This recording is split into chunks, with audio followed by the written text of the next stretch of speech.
Assalamualaikum warahmatullahi wabarakatuh. Bertemu lagi dengan saya Dedi Irawan SPD, calon guru penggerak angkatan 11 dari SMK Negeri 1 ID, Kabupaten Aceh Timur, Provinsi Aceh. Hari ini saya tidak sendiri, saya didampingi oleh Bu Nur Hafni. Beliau adalah guru mata pelajaran pendidikan agama Islam. Assalamualaikum warahmatullahi wabarakatuh, Bu Hafni. Waalaikumsalam, Pak. Baik, apa kabar hari ini, Bu Hafni? Kabar baik, Pak. Alhamdulillah. Alhamdulillah Bu ya, kita hari ini masih diberikan kesehatan sehingga kita masih bisa melakukan percakapan hari ini. Iya, Pak. Nah, Bu Hafni, tujuan kita hari ini bertemu tidak lain adalah untuk melakukan percakapan praobservasi.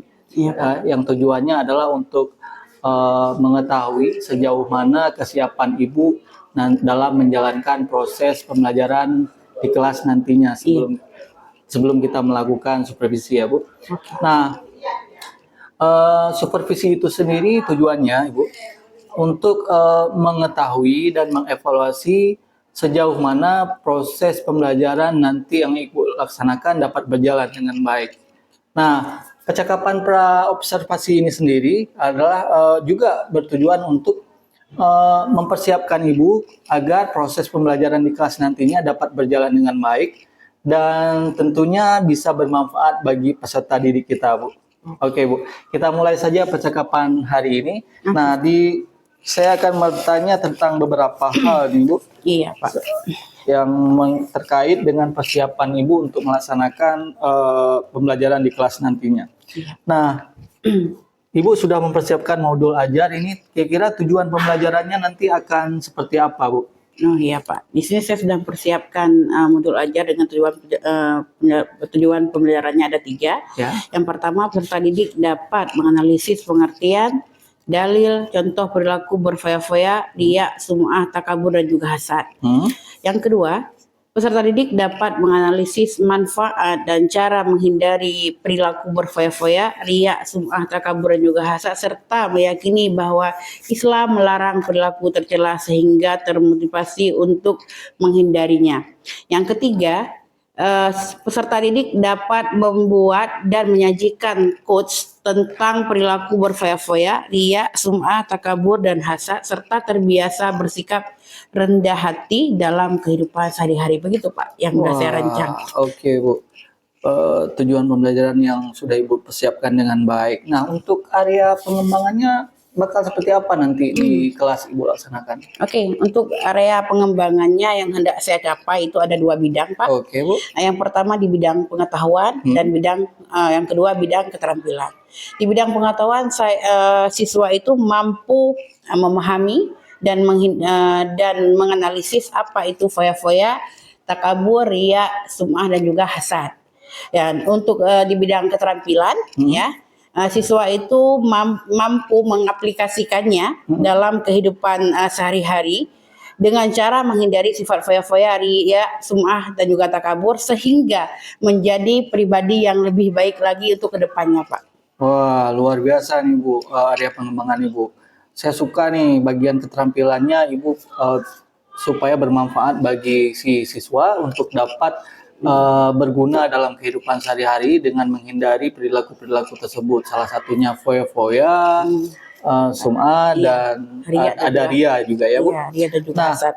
Okay. Selanjutnya kita akan berbicara mengenai rancangan pembelajaran nih yang udah Ibu konsep nih. Iya.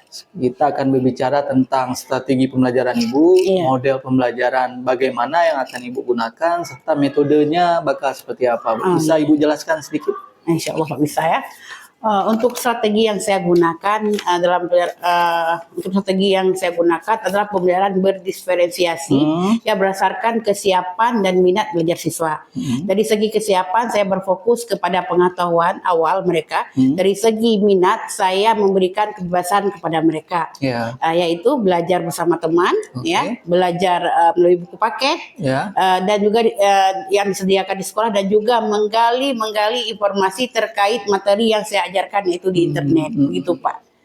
Kemudian saya membagikan kelompok sesuai dengan keaktifan dan keterampilan yang siswa miliki, kemudian digabung menjadi satu kelompok. Dan untuk model pembelajaran saya menggunakan the learning cell. dan project based learning atau pembelajaran berbasis produk. Untuk metode saya menggunakan diskusi tanya jawab dan juga penugasan, begitu Pak. Wah, sangat mendetail sekali ya Bu. Nah, tadi saya mendengar Ibu akan melaksanakan pengembangan pada penguatan pembelajaran yang berdiferensiasi, Iya Pak. yang berfokus kepada kesiapan serta minat belajar siswa. Tadi kalau nggak salah saya mendengar dari segi kesiapan, Ibu mencoba mencari informasi tentang pengetahuan awal mereka Iya, Pak. dan tentang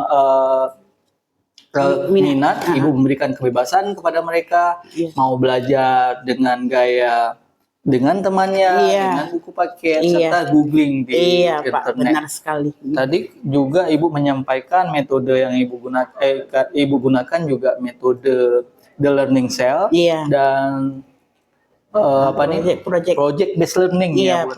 Dan untuk metode juga Ibu menggunakan diskusi kelompok ya. Iya, Pak. Oke. Nah, kita berlanjut ya Bu. Setelah menguraikan beberapa hal tadi, Ibu akan menggunakan media apa aja nih dalam prosesnya nanti? Untuk media saya menggunakan video pelajaran yang saya buat melalui Canva serta di PowerPoint dan juga laptop untuk menampilkannya Pak. Wah, mantap nih Bu. Mulai menarik ini. Nah, kapan kira-kira Ibu akan melaksanakan pembelajaran di kelas terkait modul yang telah Ibu persiapkan ini? Harinya kapan, tanggalnya kapan, terus jam keberapa nih? Di kelas mana juga? Iya Pak. Insya Allah ya hari Kamis Pak, tanggal 17 Oktober ya. Dari jam pertama sampai ketiga ya di kelas 10 MP Pak. Baik. Itu Pak.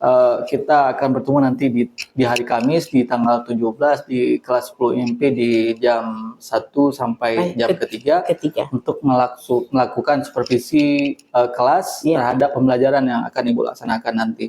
Nah, setelah proses supervisi kita lakukan, selanjutnya nanti Bu kita akan melakukan percakapan pasca observasi, membicarakan tindak lanjut terkait proses pembelajaran yang udah Ibu laksanakan di tanggal 17 tersebut nanti, ya Bu? Iya Pak. Nah, sebelum kita akhiri, kira-kira nih, ada nggak yang dapat Ibu sampaikan dari hasil percakapan kita hari ini?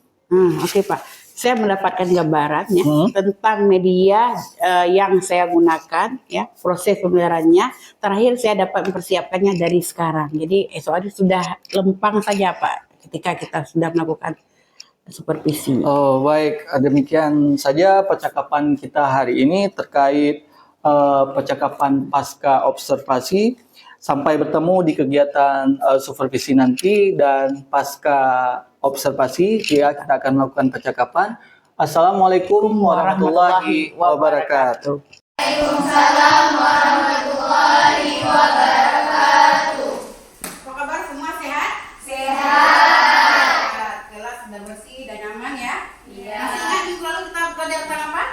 Ingat. Ingat ya? Oke. Ya, sekarang kita berdoa dulu untuk kelancaran pembelajaran kita.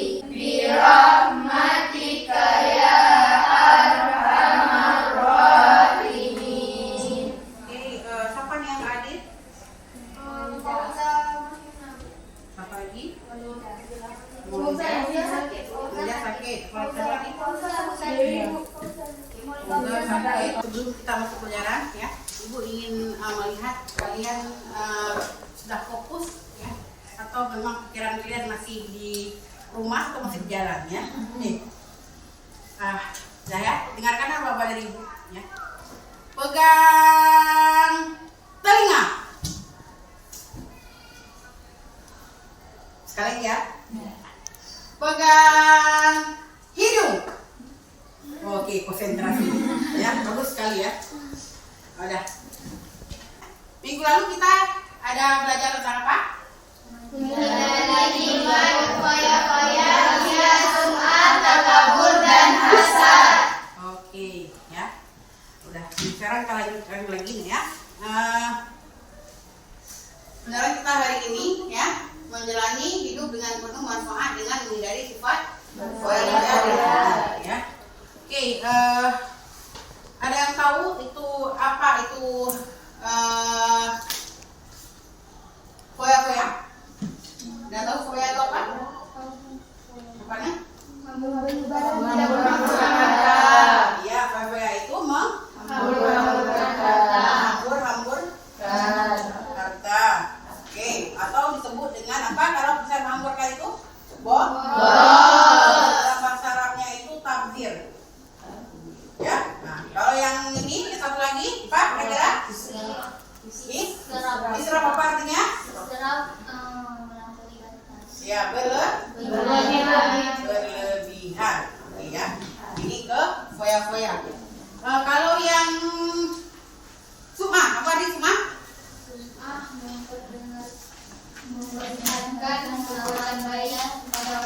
Iya, sumah itu memperdengarkan. Kalau dia?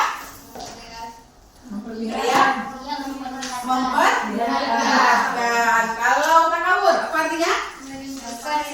Sombong atau merasa dibuat. Iya, sombong atau merasa lebih kuat, suka kali merendahkan orang lain. Kalau hasad apa artinya?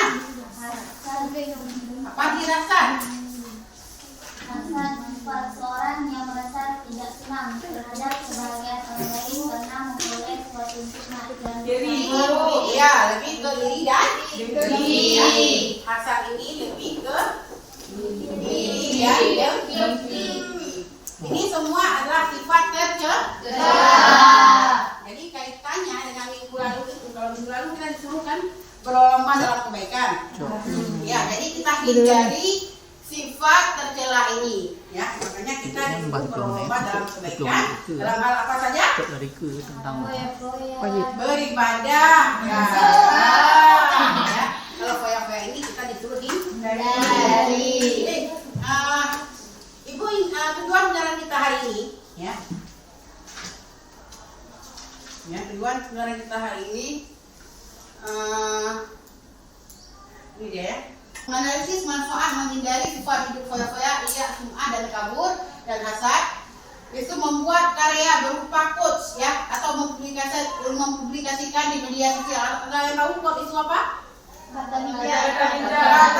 Kita disuruh berbijak dalam bersosmed. Jadi kita disuruh selalu menggunakan kata-kata yang bagus. Itu termasuk kata quotes. Ya, apa arti quotes itu? Kata bijak atau kata inspiratif. Ya, yang bisa menjadi motivasi buat orang lain. Yang ketiga, yang menghindari sifat hidup berfoya-foya, ada kabur dan hasad. Yang keempat, terbiasa bersikap rendah hati dalam kehidupan sehari-hari. Inilah tujuan pelajaran kita hari ini. Bukan nanti bisa kita laksanakan.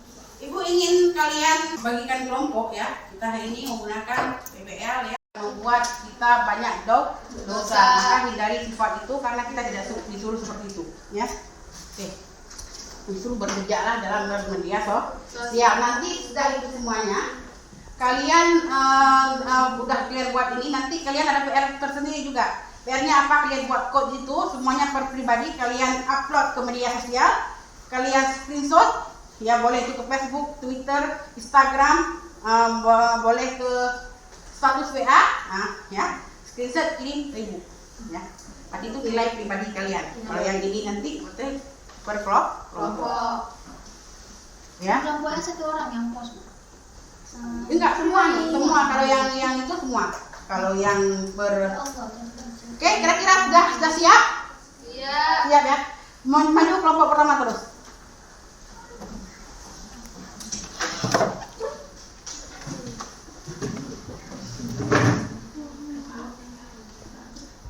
Assalamualaikum warahmatullahi wabarakatuh. Waalaikumsalam warahmatullahi wabarakatuh. Kami dari kelompok Abu Bakar As-Siddiq ingin mempresentasikan hasil dari kerja kelompok kami yang berjudul Sifat Hidup Berfoya-foya. Sebelumnya, perkenalkan, nama saya Syifaul Kamila dan teman saya Faizatul Nafisa. Dan saya Nurhadiyatul Nufur, saya Nur Iklimah, dan saya Nuril Latifah. Apa itu foya-foya? Foya-foya merupakan suatu sikap atau tindakan yang menghabiskan harta secara tidak seimbang atau cenderung boros. Contoh dari berfoya-foya adalah membeli kebutuhan yang sebenarnya tidak penting, selalu memilih makanan-makanan mewah, sering mentraktir teman, dan lain sebagainya. Dalam Islam, berfoya-foya adalah gaya hidup yang salah karena sifat ini masuk kategori menghamburkan harta, pemborosan, dan berfoya-foya. Sifat berfoya-foya adalah pola pikir, sikap, dan tindakan yang tidak seimbang dalam memperlakukan harta. Larangan untuk tidak hidup berfoya-foya dan berlebih-lebihan salah satunya terdapat pada surah Al-Isra ayat 26 sampai 27. Allah Subhanahu wa taala berfirman, A'udzu billahi minasy syaithanir rajim. Bismillahirrahmanirrahim.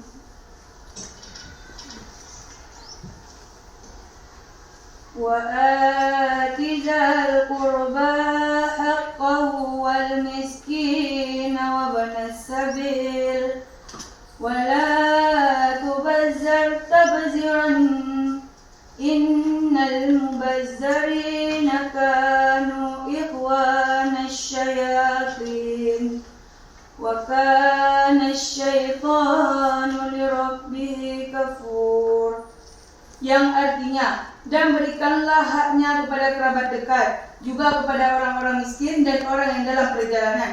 Dan janganlah kamu menghambur-hamburkan hartamu secara boros. Sesungguhnya orang-orang yang pemboros itu adalah saudara setan, dan setan itu sangat ingkar kepada Tuhannya.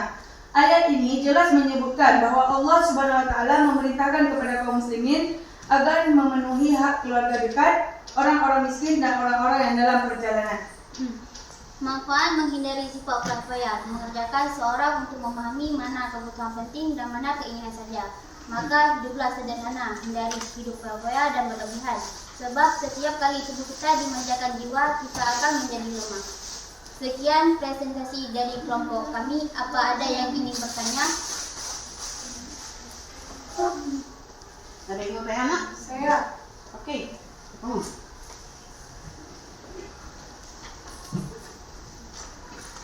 Assalamualaikum warahmatullahi wabarakatuh. Waalaikumsalam warahmatullahi wabarakatuh. Perkenalkan, nama saya Zawa Adwa, saya dari kelompok 4. Saya ingin bertanya, amal apa yang bisa menghentikan sifat berfoya-foya? Salah satu menghindari sifat berfoya-foya adalah membiasakan sedekah dan membantu orang lain. Oke, terima kasih. Oke, bagus sekalian ya. Nah, ya, ada yang boleh lagi? Satu lagi boleh? Ada nggak? Ada yang lagi? Sebelum mulai ada? Contohnya? Boleh? Nah, aja kalau boleh. Mau ada? Kami Bu. Boleh, tanya terus. Saya mewakili kelompok Umar Usman bin Affan ingin bertanya Akif, apa ghibah hidup boros? Apa akibat hidup itu boros? Ya? Apa kira-kira akibatnya hidup boros? Yang tahu apa akibatnya? Oke, apa akibatnya nih? Selain mengakibatkan stres karena terlilit utang, perilaku impulsif dan gaya hidup boros juga akan membuat kita selalu merasa kekurangan karena ketidakbijaksanaan yang kita lakukan dalam mengeluarkan uang. Iya, ya, artinya ketika kita hidup boros itu maka kita akan kesulitan untuk kita sendiri. Oke, tolong diambil kesimpulan.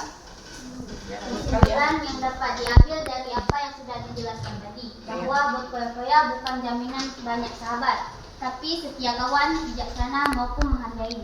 Menerima teman apa adanya dan suka menolong itulah kunci banyak teman. Sekian dari presentasi kelompok kami. Bila ada salah atau kata yang menyinggung kalian, kami mohon maaf. Wabillahi taufiq wal hidayah. Wassalamualaikum warahmatullahi wabarakatuh. Waalaikumsalam warahmatullahi wabarakatuh. Kalian, oke, ini kan ada LKPD ya. Kalian isi di sini ya. Nah, setelah dari materi ini telah tumbuh persaudaraan dalam diri saya untuk selalu hidup bersahaja. Kalian terserah mengisi di sini dengan setuju, ragu-ragu, tidak setuju. Ini berarti murni dari hati kalian. Ya. Ini dompeng aja jawabannya. Nah, semua ya. Jangan tulis nama. Tulis nama. Ya. Iya. Ya. Assalamualaikum warahmatullahi wabarakatuh. Berjumpa lagi dengan saya Dedi Irawan, calon guru penggerak angkatan 11 dari SMK Negeri 1 IDI, Kabupaten Aceh Timur, Provinsi Aceh. Nah, pada pertemuan kali ini saya masih didampingi oleh Bu Nur Hafni. Beliau adalah guru pendidikan agama Islam yang telah melakukan observasi di kelas, dan saya juga selaku coach dalam hal ini telah melakukan beberapa evaluasi terkait pembelajaran yang telah Ibu lakukan di dalam kelas. Assalamualaikum warahmatullahi wabarakatuh, Ibu Hafni. Waalaikumsalam warahmatullahi wabarakatuh, Pak. Nah, apa kabarnya hari ini, Bu? Alhamdulillah sangat baik, Pak. Ya, alhamdulillah. Semoga kita berdua hari ini dan seluruh guru yang ada di sekolah ini diberi keberkahan, umur yang panjang, kesehatan, sehingga kita masih bisa melakukan proses pembelajaran di sekolah kita, ya Bu. Baik, Bu Hafni, di percakapan pasca observasi ini saya akan melakukan beberapa pertanyaan kepada Ibu terkait pembelajaran di kelas yang telah Ibu lakukan dan saya observasi sebelumnya. Nah, untuk pertanyaan pertama, bagaimana nih perasaan Ibu di kelas ketika Ibu melaksanakan pembelajaran dengan modul ajar yang telah Ibu rencanakan? Iya. Karena kegiatan observasi hanya dilakukan 2 kali dalam setahun, jadinya saya merasa tegang di awalnya, Pak. Nah, tetapi selanjutnya, alhamdulillah dapat berjalan dengan baik, begitu, Pak. Alhamdulillah ya Bu, udah berjalan dengan baik, telah berjalan sesuai dengan Ibu harapkan. Nah, saya ingin bertanya kembali nih, area pengembangan yang Ibu rencanakan dari awal, apakah terlaksana atau bagaimana penjelasan selanjutnya saat Ibu melaksanakan pembelajaran di kelas? Ya, kalau untuk tahapan tentunya saya membuat perangkat pertamanya. Dan selanjutnya untuk area pengembangan yaitu ada 2 bidang, bidang pengetahuan dan bidang keterampilan.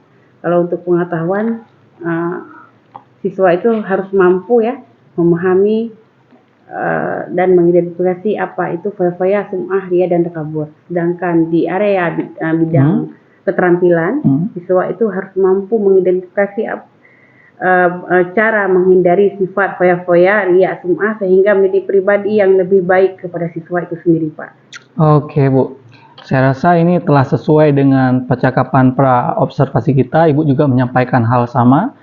Kalau tidak salah saya, Ibu melakukan area pengembangan pada bidang pengetahuan dan keterampilan, Ibu. Iya, Pak. Nah, selanjutnya saya ingin bertanya, sejauh mana nih pengembangan yang telah Ibu lakukan? Apakah telah berhasil atau tidak Ibu laksanakan saat proses pembelajaran kemarin? Oh iya, Pak, menurut saya alhamdulillah berjalan dengan baik. Namun memang masih ada sedikit kekurangan gitu, Pak. Baik, Bu. Sudah berjalan dengan baik ya tentunya. Nah, apakah hambatan-hambatan atau kendala-kendala yang Ibu hadapi saat pembelajaran di kelas kemarin itu? Kekurangan atau hambatan yang sering terjadi tentunya mungkin juga dialami oleh guru-guru yang lainnya juga, Pak. Seperti masih ada beberapa siswa yang tidak terlibat dalam kegiatan belajar tersebut. Artinya siswa kurang aktif itu, Pak. Berarti kurang aktif, Bu. Berarti ada beberapa siswa yang tidak berperan saat mereka bekerja kelompok nih. Ya, betul, serta Pak. hanya mengandalkan teman yang aktif saja. Iya, Pak. Begitu ya, Bu? Iya, Pak. Nah, kira-kira mengapa hal itu bisa terjadi? Kenapa bisa sampai siswa tidak ingin berpartisipasi dalam diskusi kelompoknya, Bu? Iya. Menurut pengamatan saya, jumlah anggota kelompok yang terlalu banyak juga disebabkan karena adanya beberapa siswa yang terlalu aktif dan membuat siswa yang lain merasa minder gitu, Pak. Dan untuk mengeluarkan pendapat atau berdiskusi di dalam kelompok tersebut gitu Pak. Jadi ada yang beberapa siswa yang agak-agak minder gitu karena ada siswa yang lain yang begitu aktif. Berarti faktor minder karena kawannya terlalu aktif. Nah, bagaimana cara Ibu mengatasi kendala tersebut? Kedepannya saya akan membagi jumlah anggota kelompok tidak terlalu banyak, namun setiap anggota kelompoknya dapat mengambil peran dalam diskusi tersebut. Juga saya akan mempertimbangkan lagi ya siswa-siswa yang dapat berkolaborasi dengan baik dalam bekerja dalam kelompok begitu Pak. Oke Bu Hafni, luar biasa sekali apa yang telah Ibu sampaikan, bahwasanya Ibu akan melakukan mengurangi jumlah siswa dalam kelompok agar tidak terlalu banyak, dan akan melihat kembali siswa-siswa mana yang dapat berkolaborasi dengan kawan-kawannya sehingga pembelajaran diskusi di dalam kelompok dapat berjalan dengan baik nih Bu. Nah, saya berharap kedepannya Ibu dapat merealisasikan apa yang Ibu rencanakan terhadap kekurangan-kekurangan pembelajaran yang telah Ibu lakukan. Oke, selanjutnya saya tunggu nih cita-cita Ibu kedepannya, hal-hal yang lebih baik lagi terhadap perubahan pembelajaran di kelas Ibu. Kapan kira-kira Ibu akan melaksanakan perubahan rencana seperti yang telah Ibu sampaikan? Untuk waktu tepatnya saya akan melaksanakan di pembelajaran selanjutnya dengan materi yang berbeda di kelas tersebut Pak. Baik, terima kasih Bu Hafni atas jawaban-jawaban pertanyaan-pertanyaan yang telah saya berikan. Semoga rencana pembelajaran yang Ibu rencanakan ke depannya dapat terrealisasi dengan baik. Demikianlah percakapan pasca observasi yang telah saya lakukan bersama Bu Nur Hafni terkait pembelajaran yang beliau telah lakukan di dalam kelas pada mata pelajaran pendidikan agama Islam. Semoga nantinya dapat memberikan manfaat kepada peserta didik Ibu Hafni tentunya. Saya tunggu nih harapan perubahan yang telah Ibu laksanakan nanti. Oke, baik. Saya akhiri dengan wabillahi taufiq wal hidayah. Assalamualaikum warahmatullahi wabarakatuh.